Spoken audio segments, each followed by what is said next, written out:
A street or a zoo? Authors Mala Kumar, Manisha Chaudhry.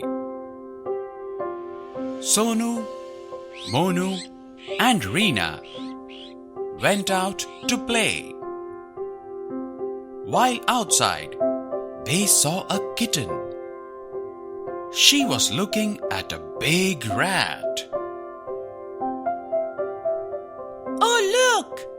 shouted Sonu. Rina saw that a tiny ant was going towards the big rat. Suddenly, a very big shadow fell upon them all. A giant eagle flew down to the street. On the street, there was a tiny ant, a small kitten, a big rat, and a giant eagle.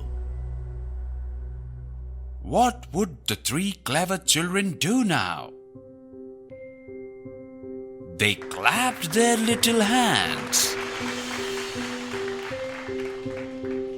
The eagle spread its big wings and flew away.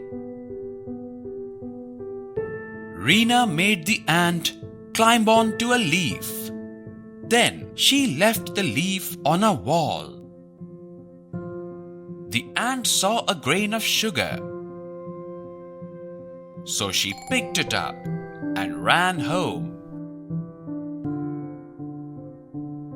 Next, the big rat picked up a half-eaten pakoda and went back into the drain. Then the small kitten said, "Meow," and started licking her paw. Monu got her some milk in a cup, and the three kids played with her, while the giant eagle sitting on the tree blinked and flew far away.